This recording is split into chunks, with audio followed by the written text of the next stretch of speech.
that we would get the document. They would provide the document before the meeting to the Ukrainian party, to the Ukrainian side.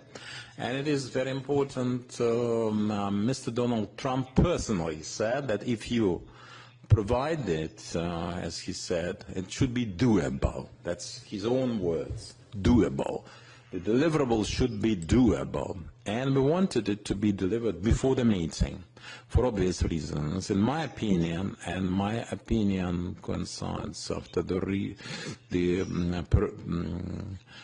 perusal of this document, we understand why they failed to provide it before the meeting, because they understood it was an ultimatum, and neither the Ukrainian side nor anyone at all, this is an ultimatum. This is not a memorandum of any kind of understanding. MOU is supposed to be bilateral, not unilateral, or somebody just claiming and presenting demands. So we cannot call it a memorandum.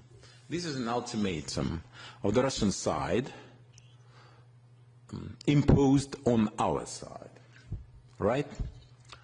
Well, in our opinion, my personal view is that they failed to provide it because they did not want it to go public, because Ukraine would have been in a position not to come to the meeting, not because we don't want to, but that would make the meeting pointless, would have made, and you know, they,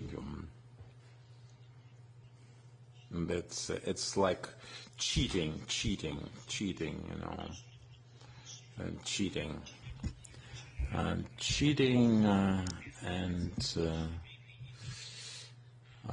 this is con artistry. And in order to demonstrate to the United States of America that this is constructive, their stance is in order to postpone, and that depends on President Trump, to postpone the sanctions or not. All this theater, all of this front to give us 1,000 people, to have Ukraine coming, there's no list. It's not constructive at all, like the first time. Why this ultimatum?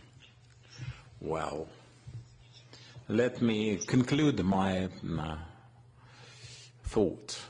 If it is about an exchange, we've heard exchanges before. It's about more people. It's numerous, but I think that Istanbul 1 is no different from Istanbul 2, the same ultimatum and the same demands they voiced back then. Now it is on paper. It's in writing. The same thing in writing. So this is not doable by any means. So they're postponing as much as they can the sanctions, because they're afraid of the sanctions in question, and exchanges can be done through leaders, group leads, by phone, and 500, 300, 1,000, 3,000, it can be done. This is technical for the teams involved, regardless, because everyone wants to exchange. They have, perhaps they don't care, but people couldn't care less, but there are some families who would like to bring their loved ones back. This is not any kind of concession. This is not a favor they're doing us. This is the military exchange for the military. That was just a demonstration of diplomacy. Why we keep calling it an ultimatum? I would like to refer you to the language of this document. You had it. Well, number one, it is in Russian. We provided this document in the Ukrainian and the English version. I have the Russian original. International recognition of the Crimea, Luhansk, Donetsk, People's Republic of Zaporizhia, and Kherson Oblast, and withdrawal of the armed forces from the said regions and recognition of them as part of the Russia. This is really an ultimatum. This is against the UN Charter, clearly. It's against any kind of reason and Constitution of Ukraine to boot. And they are aware of that, and this is the best prize, the biggest prize for Putin for starting the war. This is his reward. And Putin said to Trump that promised to make it doable, but this is not doable. Even they want it, it's a wish list, but this is not doable by any means. Now the second point is Ukraine's neutrality. Ukraine's neutrality and its refusal to join any military unions, alliances, coalitions, and prohibition of any kind of military activities of the third countries, the territory, Ukraine, military bases, military infrastructure. So, well, 2014, when Putin and took the Crimean part of the Donbass, the Ukrainian Donbass, and that was the unaligned status affair. This is not doable, and this goes against any kind of logic. They started their invasion when we had the non-aligned status effective. Nothing to discuss. So he wants this to use, by all means, to use occupation of our country. Now about NATO. Why? Well, we presented a document for discussion. It says that it is in the Constitution. This is the issue. It depends on the allies. It depends on all NATO members. That's their goodwill, whether to engage, and they need unity for that, as we know, to invite Ukraine to join NATO, and by the by, not to invite us, to refuse to, they need unity to turn us down. This issue can be raised, but to see no future for Ukraine in the alliance, they need unanimous voting in favor of this option. This is very important, mind you. Now, the third point, the third item, so refusal to conclude any international agreements. This is just cutting on our sovereignty. Any kind of state, Ukraine is not an exception, it's a sovereign state. And this is violation on Vienna Convention on the right of 1969, the right to conclude the international agreements. The document was drafted and prepared of the low-level functionaries, and the team from the Russian side participating in this dialogue with Ukraine is not of the right level. They are not just not decision maker. They have no knowledgeability, no expertise as regards the international law and the Ukrainian legislation. There's no expertise enough. It's insufficient. And then again, when they ask us to leave any kind of alliances, I commented on the alliances. Russia, that is now in the collective security organization of states, so the KAB, and they should leave it. And they have some alliances with Iran and North Korea, so it is very strange indeed. It's again an ultimatum. I'm not discussing all the items here. The neutral and nuke-free status of Ukraine, nuclear weapons-free, prohibition of transit, placement, and actual engagement of this weapon. This is spamming. This is spamming. This is just to make believe. This is just a smokescreen for the inexperienced electorate. What kind of nuclear weapons we are talking about? This is political PR, sheer PR. We do not place and do not possess any kind of nukes, and fortunately in this case, and you know why we don't have, because we actually had in 1994 we became a party to the agreement for non-proliferation of the nukes, and we cannot deal in nukes, and the status is known, that of Ukrainians. They should stop proliferation covering the territory of Belarus with their nukes. But this is clear, this part is clear. Now about the armed forces of Ukraine, and our some kind of formations, military, and disbanding of the nationalist formations and the private military companies. We have no private military companies to speak of in the Ukrainian armed forces. Azov is the National Guard, part of the National Guard. And if they discuss private armies, we have no private armies, we cannot have them. It is not allowed by the legislation, but that gives me some feed for thoughts. And they have the Wagner-like groups, and they recognize that they have such private military companies operating Wagner notoriously, but now they recognize that they have them. And I'm not discussing all the items, specifically the Russian language.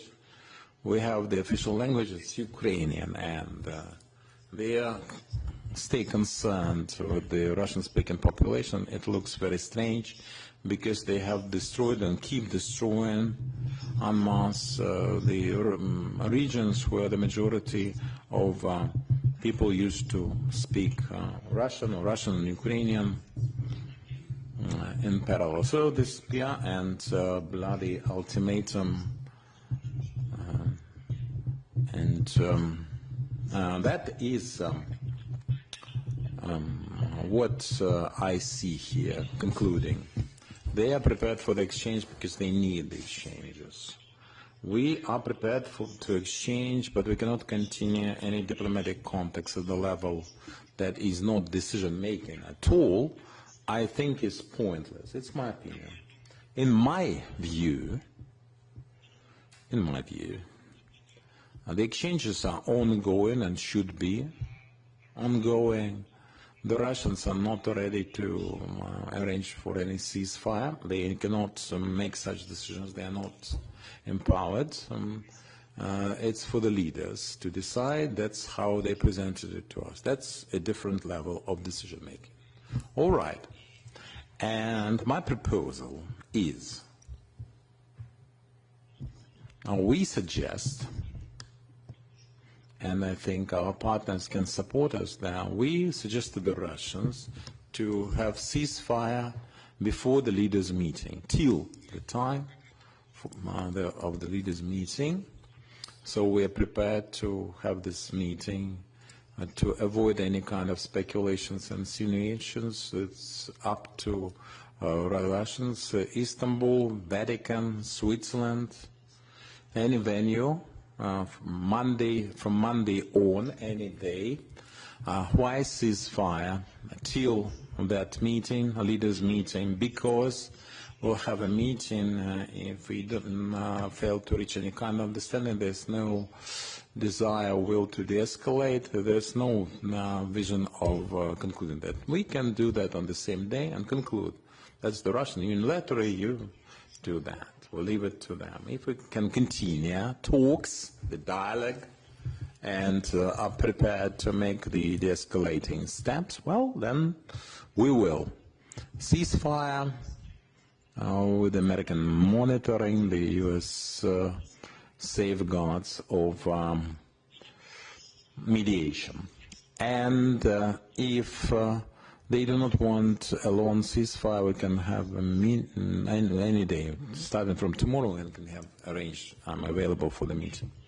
1, 2, or 3 days, the ceasefire they wanted the Easter, the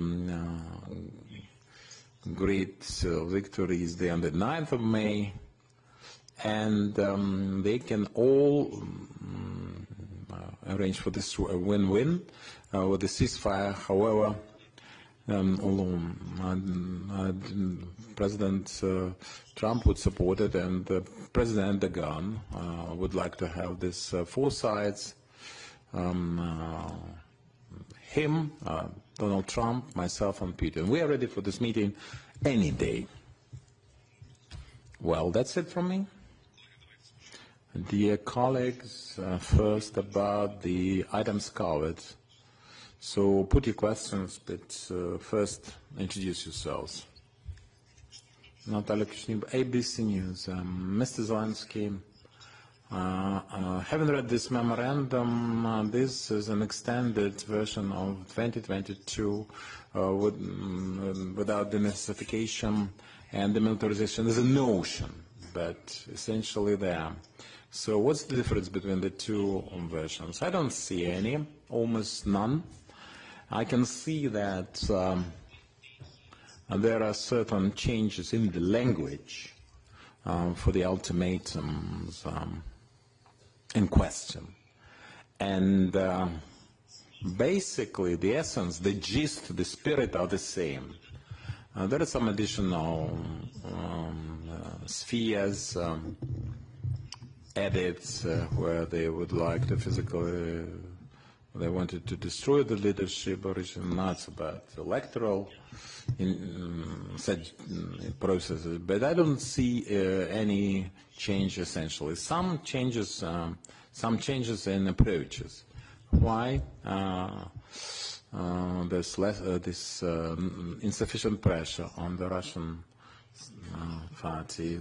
Some operations make the rhetoric of the United States more vigorous because they said that we had no cards on our hand. Now it is a bit softer. It's a bit mitigated. I'm being cautious about this. Our team is in the States right now. And the atmosphere has changed. Now, today we expect a big Senate briefing in Senate. Vice Prime Minister Yulia Sviridenko, my head of office, Mr. Yermak, Mr. Boyev, Deputy Minister of Defense, my envoy for sanctions, and the advisor in military matters. All sanctions, children abducted, the battlefield situation, special ops, it's all included, it's all in one package being presented to the Senate, and we hope that the Senate will commit themselves to the sanctions and actually engage them. It was all caused by the Russian aggression in the first place. There was a certain mitigation on the U.S. part for the conditions, and the American side said originally that without ceasefire, without agreement to have the ceasefire, the sanctions would be employed. We have demonstrated, we are ready, the Russians have demonstrated that they are not ready for any ceasefire. And they demonstrate that vocally. It's not in the winds, it's not behind any kind of curtains or closed doors. It's open, it's in the open, and we insist on sanctions and all asking for it very insistently.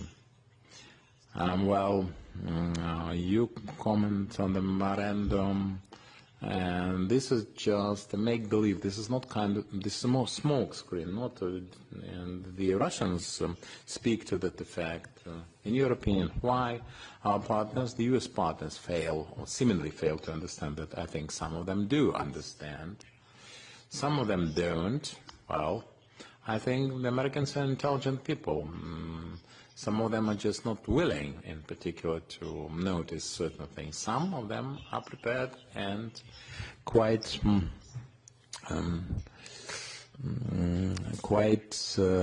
decisive in that realization. For the political compromises, I understand that some people would like to work on a soft pause and not to shut any doors for the opportunities. But Russia is is a house with too many doors. Why should they have so many doors? And Ukrainians, who never attacked anyone, have just one door, a narrow one. Well, and we would like to for everyone to see, well, the more and more people in the United States, I mean the leadership, more and more people can see what Russians really want. They want to keep procrastinating, postponing with the make-believe diplomacy without any serious solutions and decisions, just to postpone the sanctions, suspend the sanctions, and keep advancing, occupying the Ukrainian territories. That's what they want. Yes, please. BBS. Volodymyr Zelenskiy, the BBS News. President, you mentioned that your team is now in Washington, D.C. They've had some meetings with Mr. Rubio, Mr. Kellogg, Witkoff, senators today. They're making a big briefing. But we understand that the Senate, they're already 80% ready and have enough votes to impose the sanction, but there's no political will on the part of the President Trump. So how can this briefing actually help this situation? Perhaps you are in contact with the President for the sanctions to be promoted and supported. And you said that you suggest ceasefire with U.S. monitoring and mediation. Can you elaborate on that? Well, first of all my talks with President Trump are public. One way or another, some of the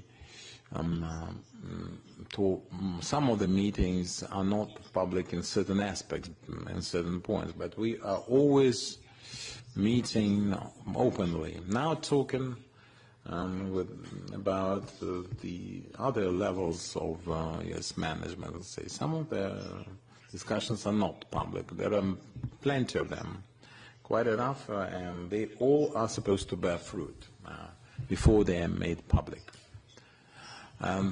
This is my second point. About the sanctions, we understand that the Senate is ready for that, and we heard yesterday not just the senators, but Congress people and the Speaker, Mike Johnson. I had no meeting with him, but that's his stand, his position, and I'm happy to see that. But the President Trump is supposed to be ready. And his latest signals were about giving them another chance, the Russians another chance. But for us it's important that the Russians promised him to deliver a doable document. It is not doable. It's not my political will, my political agenda, which is a very important point in its world. I'm not difficult. I'm not easy, but there's the legislation I cannot actually bend. This is not about advocacy. This is not an advocacy campaign or lobbyism. This is the international law, the Constitution of Ukraine. So we have what we have. We have this legislative foundation. That's why it is important for us to be consistent in our steps, all of us. I am in favor on consistency suggested by the U.S. side. Ceasefire or sanctions. That's the dilemma. We didn't want any sanctions against us, so we choose ceasefire. The Russians don't care, I suppose. So then, sanctions for them. And your second point, the ceasefire that you offer, it should be with the U.S. monitoring mediation. Well, in any case, if we decide upon ceasefire, and the main point is who is to guarantee, who is the guarantor who is the mediator in order to say that this side violated, that side violated. So it's for violation of ceasefire and then get sanctions. And in Istanbul 1, Istanbul 2, we discussed that the US can monitor this and mitigate through mediation. But this is mediate, basically. But this is a technical issue. I think they would agree. Technically speaking, they are the only ones who are in position, who are capable of delivering there. And that's why the leaders should meet in that form. That's my opinion, anyway. I think that we have to demonstrate this will to have a ceasefire. This is a good idea. Till the meeting. And at the meeting, we'll discuss the monitoring format, because there are certain things which are technically well monitored regardless of the parties' stances. Of course, the range of weapons can be controlled. The missiles not flying, the UAVs not flying, no warships, no attacks against seaports. This is technically easy to control. The battlefield is different. It's more difficult, and we need some technical mediation for the battlefield, monitoring for fairness, for avoiding any kind of accusations coming from any side. Any of the two. We can control the drones on the battlefield, but they will say that they violate, they would say that we violate, it's our word against theirs. That's why we need a mediator, but to demonstrate the will. Now we can do that before the leaders' meeting, and the Russians cannot argue against that, because they have done this, they've been there twice, unilaterally, though they kept attacking, but that was their unilateral announcement, and they wouldn't say that it was impossible without the US partners. So we have to first understand that they are prepared to conclude this war. They have the will, and present a way. So we think that we should cease fire before the leaders' meeting, unconditionally, because we are ready. Tomorrow, Istanbul, Switzerland, Vatican, tomorrow, day after tomorrow, at the end of the week, at the beginning of the week, any day, we are open, but people should understand that the peoples, the European nations, Ukraine, and all the world, we have the chance for the world, for peace, and the parties have arranged a temporary ceasefire before the meeting. That's the proposal. That's the precedent, basically. And we could do without it if people in Istanbul on the Russian side are constructed. But they are not. Suspilne, public broadcaster, about the memorandum, are there any items that Ukraine can consider as a draft? And you said that that memorandum, should we had we received it earlier, we wouldn't have had to go. Well, the Ukrainian side said there's nothing on the table. This is the ultimatum. But otherwise, there's no proposal for the escalation. So my question is this. If you have meetings for the delegations, does it mean that Istanbul 3 will never ensue? If we want to be substantive, I describe the format, not the ultimatum we have on the table. It's not about the items in this document. It's not just about some items that we disagree with. I can go one by one through the list. It's not about some of them being doable. The whole spirit of this document is that of an ultimatum. We have to change the spirit, and then we can do it differently with some aspects about people, about territories, about the escalation, ceasefire, and so forth. But if you don't want to do it, you produce this language. Well, if you want to be liked by the very radical part of your society, I'm talking about the Russians, of course.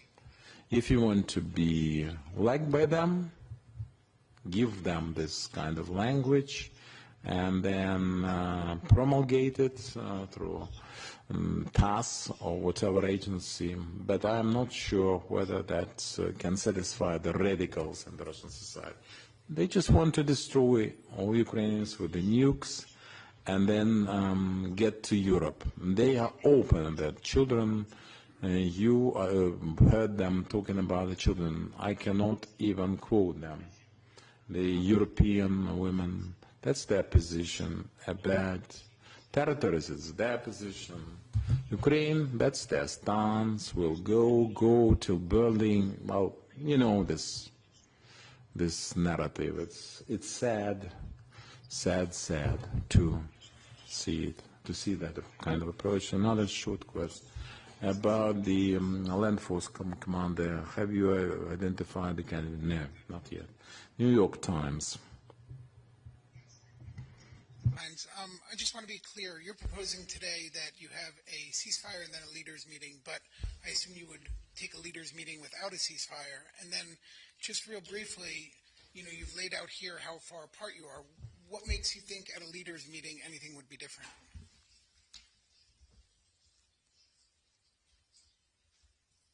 My opinion, if we will have a ceasefire, this short one, before leaders, I think that this is, first of all, this is a mood and spirit of the meeting will be that we are speaking about peace or we're beginning from the war. This is the first. This is about the escalation. The second point, if leaders are coming, if leaders have meeting, all of us want, I think, to have some successful their nations. Any kind of success, big or small, but in any way it will be a step forward to peace. If we can decide lasting or a long ceasefire until we will make the document, which will not be ultimatum, will be document. This is good. It's not, something what we dream each day, yes, about, but it's a big step to peace. Very big step to peace. The second point, if we speak about humanitarian issues, if we speak about children, how to get back thousands of children. It's not about day, week, month. I don't know how long it will be. Really, it's a pity. But some children can be adults. I'm sorry, but I want to underline this. So that's why, as early as we can start this discussion and find mechanism how to get back children. Yes, as early as possible, we have to do it. That's why I think if on the level of leaders you have political decision of ceasefire, then prepare technical groups for prepare the document which will bring us to the end of the war, then children, then exchange all to all. If on the level of leaders we will say all to all,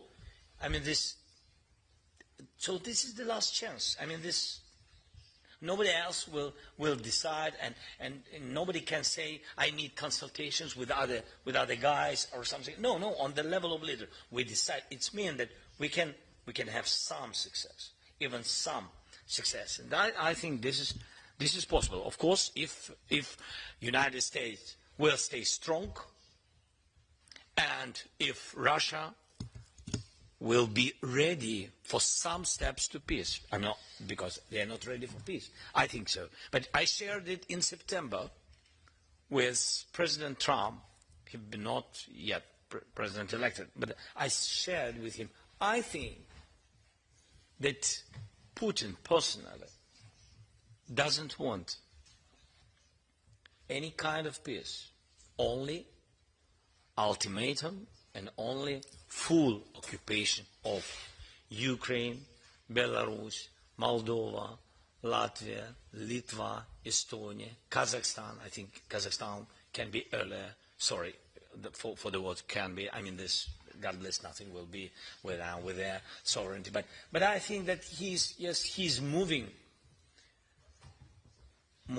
this way, and also Poland, and also I spoke with for example, the new president of Romania. I said to him, so what does it mean, occupation of Ukraine? Everybody understands that it's occupation of Moldova.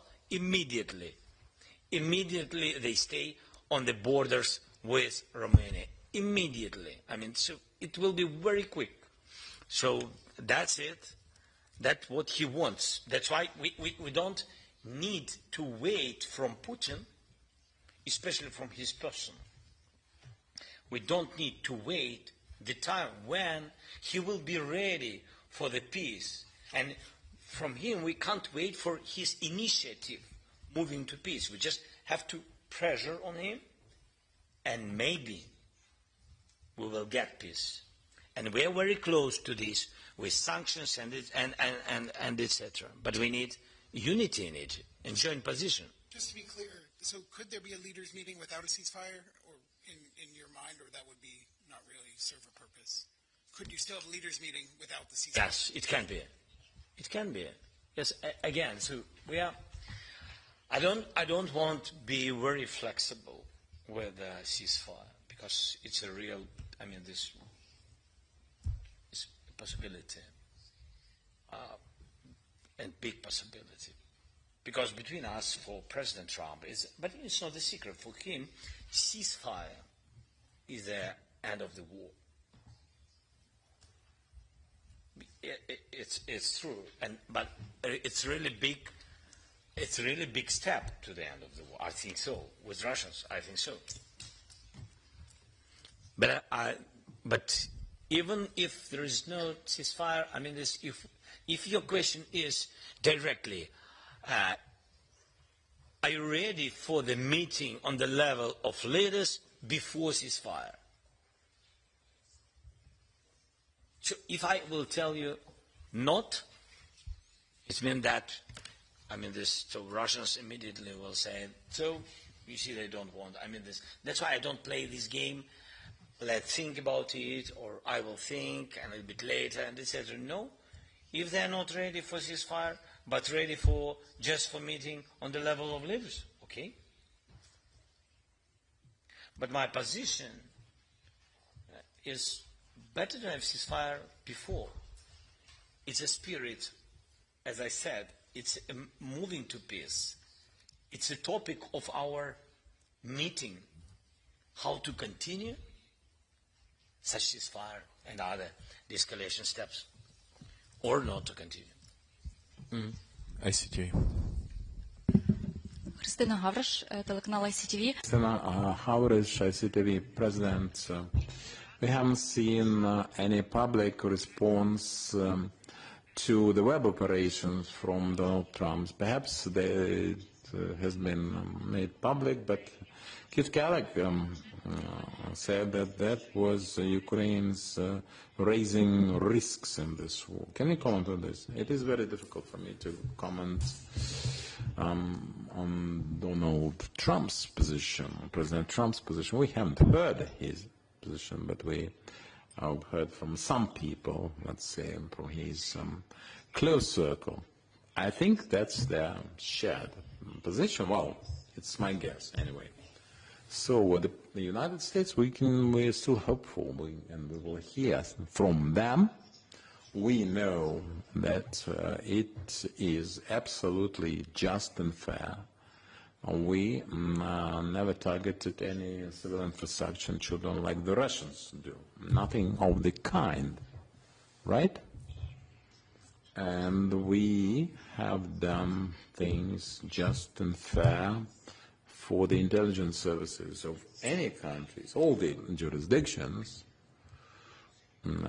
serious in this business, to say that this is the highest level imaginable for such an operation, special operation. With your permission, another question about Sumy region. We can see some intensive developments with the Russians. They will do that. They will keep trying. There's nothing new there, no surprise at all. The military know what to do about it, and they are doing their thing as much as one can expect. They're doing their best, but which direction or offensive they will choose, we can't know, but our guess is Sumy. But also the east, Zaporizhzhia, Kharkiv, right, that it's all Sumy now. That was the idea. It's not a new operation. This is another wave of attack and advancement. They have no success. There are some developments, but there's this gray area, or a gray war zone.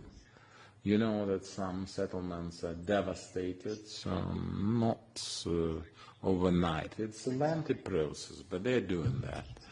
The war attrition, they are doing that, and we know about that and trying to oppose. So they wanted to make a bigger operation, have a bigger scope. They want to occupy Sumy, Kharkiv regions. That's their wish. First, they decide to attack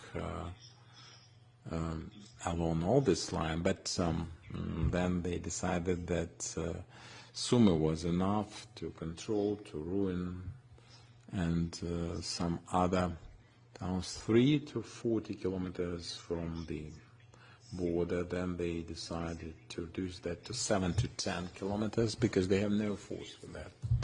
Well, just take my word for it. There are no good reasons. They're just not capable. They have no capabilities and capacity. That's the only impediment. That's the only showstopper. So diplomacy is supposed to work, but you can see that we can talk about talking, and it will all go into talks, all the peace. Talk to this medium, to that network, take former CNN and Fox News anchors.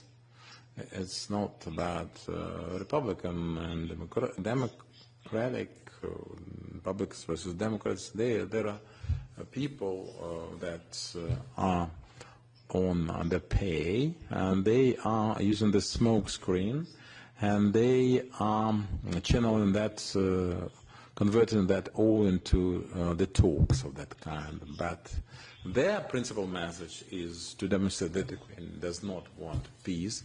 Ukraine is losing the war, and we have to do everything possible for the U.S. to leave the negotiations, not to impose any sanctions. Well, these are the principal things they want, to stay vis-à-vis us without any interference on anybody's part, to be able to impose the ultimatum. CNN, please. Victoria Butanka, CNN. Do you feel the political will on the part of the U.S. to continue this mediation? And just how much political will can we have in Russia, or expect in Russia, for the U.S. to stay in this mediator's seat?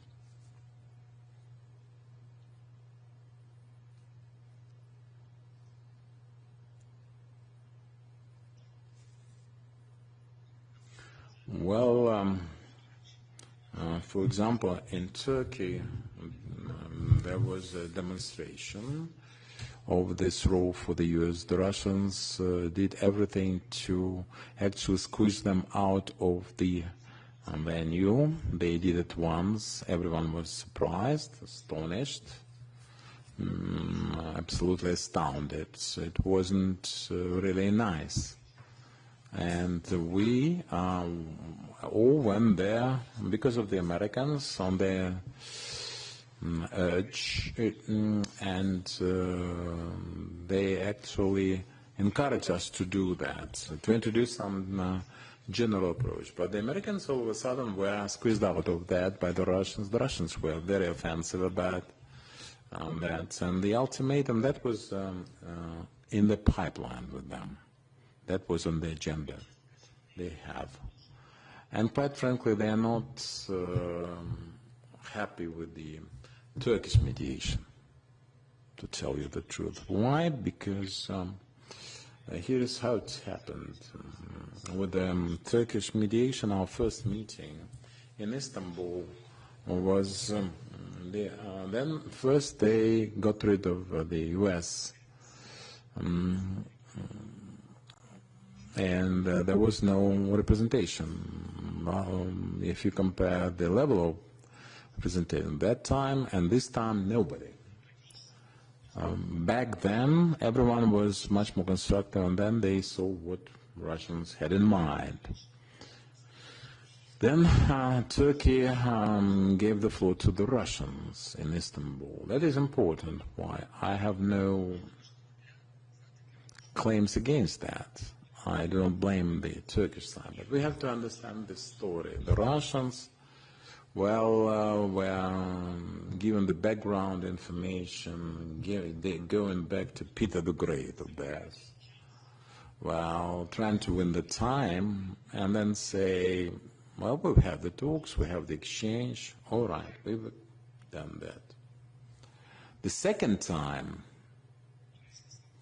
the Turkish party gave the floor to us, and that was right, that was fair, and we got down to business. And then the Russians brought us back into this historic background. The Russians, according to our information, are very unhappy with the Turks, the Turkish conduct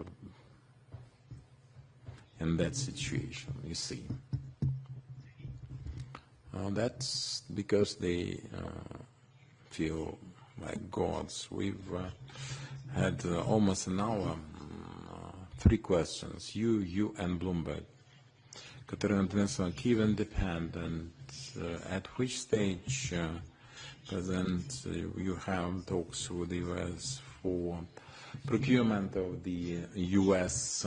weapon systems, and how can this mechanism become doable and workable? The agenda of our team's meeting with the U.S. team today and yesterday, for that matter, was as follows, is as follows. The mineral deal situation, this progress report, and we understand that this is a positive thing, and from the U.S. side, and there will be this meeting with the Vice Prime Minister. Sverdenko will have a meeting with the Secretary Bessent on this free trade agreement between Ukraine and the U.S. She will present all our suggestions for the mineral deal to Secretary Bessent, and for the free trade agreement as well. The second item on the agenda, there are 2 agreements as the first item, the mineral deal and the free trade. Deputy Minister Boev of Defense and Police, they will together present this agreement that I'm discussing with the Europeans for potential funding to be provided, because it's a serious one. And we'll know what we can achieve after that meeting. The 2 items. The third item is very important. It's about sanctions, because some sanctions are active, some are not active, and this should be presented to the Senate, and we should present this impact report for their proposals. And then there's another important thing, and we demonstrate the Lindsey and Graham from the Senate, the sanction package, and Ursula and the von der Leyen and the European leaders. This is a twofold package, and it's important from both sides. And, well, these are the principal things. What do you expect in this defense deal? Well, my proposal is as follows. We have the money not yet disbursed. Some remain there. We don't need, well, nothing, no additional funding needed. That was all voted by the Congress last year. We would like to use that money, but we can demonstrate that we can do that, use that money, or have separately the defense deal, and President Trump likes deals. For us, it's a win-win situation. Possibly the important items on our defense shopping list. And the principal things, the weapon systems, the numbers. Well, I don't see, quite frankly, any big challenges in that department, because we want to get the weapons, let's say, Middle East representatives would buy, and even more buying from the U.S. arsenals and the American weapon systems. Well, it's not anything out of the usual. This is a normal thing to happen. Bloomberg, last question. Bloomberg was Saponova, Alice Saponova. Coming back to this leaders meeting without ceasefire as an option. For how long are you prepared to wait for the Russian signals that they are preparing this meeting? Are we talking weeks, a month, or whatever? And how much time, or what's the timeline and the deadline in your book, even for Donald Trump to sign off the sanction package without looking for excuses to postpone its coming into effect? The way I see it is this. I think that if there is no position on the ceasefire, no preparedness, the sanctions should be imposed. Even if they don't want, clearly don't want to finish this war. The Americans say that this is too much to ask for, and that was their language they offered. That was their message. And we say, all right, if the compromise is in no ceasefire and sanctions, it's clear. I'm answering your colleague's question. Are you prepared to have a meeting of leaders without any sanctions? I'm prepared to do that, but the sanctions should follow. Are we ready to meet without ceasefire? No. Yes, but no ceasefire, hence we have sanctions. And that actually reduces any positive expectations from the meeting, question. So that was my proposal. Basically, it seemed to me that the Russians could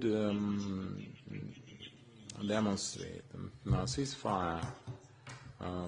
We don't know how much time should elapse, but that is a window of opportunity potentially for, well, some other reasons to postpone the sanctions. Perhaps I'm trying to help all the parties involved as much as they can, but, well, there will be some logic in it. In that case, if they have no ceasefire, no sanctions fall, there won't be any logic in this case. So I'm trying to look, in my mind, for some reasons for their format to somehow this. But for how long I am prepared to wait? I'm very patient. I'm ready to wait for as much as it takes. What else can we do? Ceasefire could have happened before the operation in question, but no operation would then have followed. That And that does not mean that we, in parallel, we're not doing anything but just sitting on our hands. You know, we are waiting, but we are working on ceasefire. Yes, ceasefire is ceasefire. How else can we interpret this? Well, we do not, we are not weighing with you the legs and dislikes that we have. We have to opt for some rules. I think if the rules are the same for everyone, they should be the same. Violation is a different matter. If they violate, we can also do the same. How they do it and how we do it, it depends on what we have in we haven't violated anything. I think we have not yet violated anything. Nothing. We have to thank President for his time now.